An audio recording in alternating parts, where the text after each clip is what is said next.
1. What does it mean to use Bitcoin as legal tender?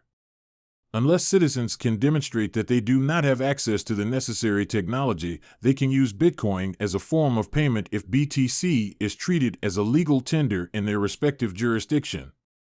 Central banks and regulators of a nation generally decide what is legal tender within their economy.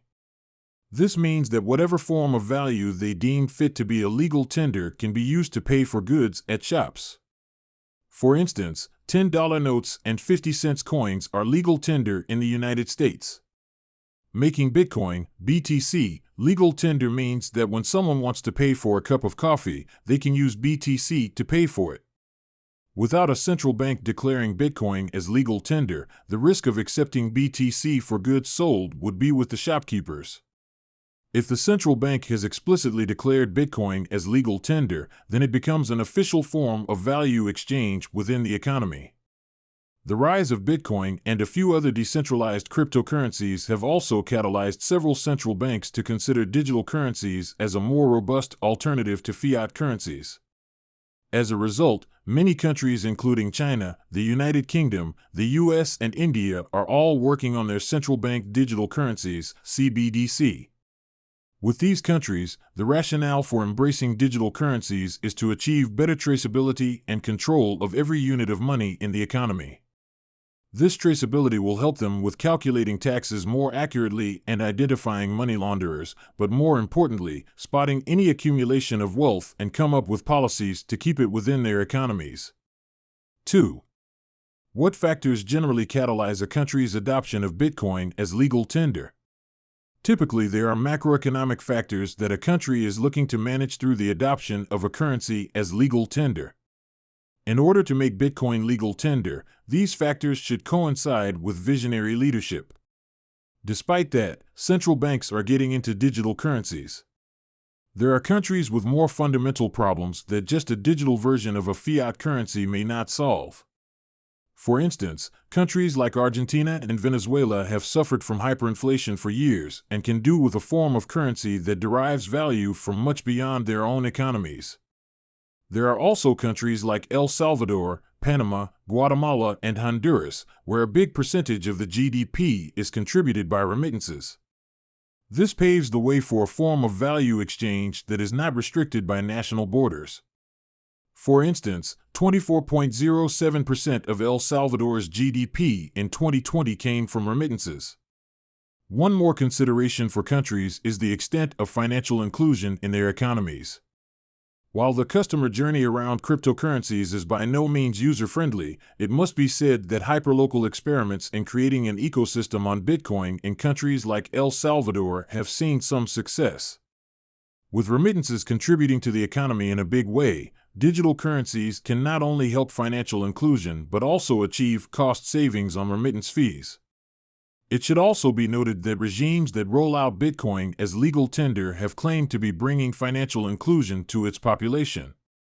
Yet, financial inclusion often must be preceded by mobile and internet penetration.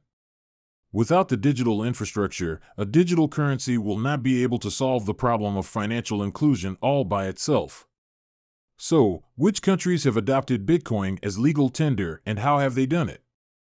El Salvador is the first country to adopt Bitcoin as legal tender. Apart from macroeconomic factors described above, the country had a leader who was willing to experiment with Bitcoin. He has since been a loyal ambassador of the cryptocurrency. The second country to adopt Bitcoin as legal tender is the Central African Republic, CAR. The CAR is rich in natural resources like gold and diamond and has a $2.3 billion sized economy. Yet, financial inclusion is pretty low and they rely on remittances. Apart from embracing Bitcoin, the country also revealed that 20% of their treasury will hold Sango coin, Sango, a digital currency that will reflect the health of natural resources in the country. 3. What do the countries intend to achieve by accepting BTC as a legal tender? Countries rely on effective monetary policy as a key lever to manage their economies. Therefore, they need a credible currency and the ability to maneuver the policies around the currency in times of a crisis. Both El Salvador and CAR have identified that they want to make money transfers into the country cheaper. El Salvador's President Nayib Bukele projected a $400 million saving with remittances as the country moves to Bitcoin infrastructure. Using the Bitcoin Lightning Network, payments could be cheaper than existing methods. On a macroeconomic basis, the currencies of these countries have generally struggled to hold value against the US dollar. El Salvador switched to using the USD as its currency but soon realized that most of its exports were to the US and a weakening dollar did more harm than good to their people. Unlike other Latin American economies, El Salvador didn't have very high inflation before it embraced the dollar. To add to that, they did not have any control over the monetary policy around the USD, which is controlled by a centralized entity in another country. Therefore, the country was looking up to BTC to solve its key issues around remittances while not being affected by the fluctuations of the US dollar. 4. What are the challenges of adopting Bitcoin as legal tender? There are liquidity and regulatory risks around the crypto market that a country will assume when they use it as legal tender. As the crypto market is highly correlated with the U.S. equity markets, the Federal Reserve's policy changes will have an impact on the crypto prices. The narrative that most of these countries have for adopting Bitcoin is the lower cost of remittances to a highly unbanked population. This might be a shallow reason, as most of these countries have very low digital and mobile penetration. Therefore, unless they can set up Bitcoin ATMs all over the country, it wouldn't be practical for them to scale BTC as a default currency. The other challenge is the volatile nature of the crypto market. As BTC fell by over 70% from its all-time high in November 2021, El Salvador made several buys of the cryptocurrency. Yet, the fall in Bitcoin prices has been relentless, and most of these positions are currently held at a loss. For a country's treasury to have used up citizens' money in a volatile asset that can lose 70 to 80% of its value in 6 months, it cannot be known for its sound economic policy. Due to weak cash positions, the country's ability to borrow more from international markets is also badly affected.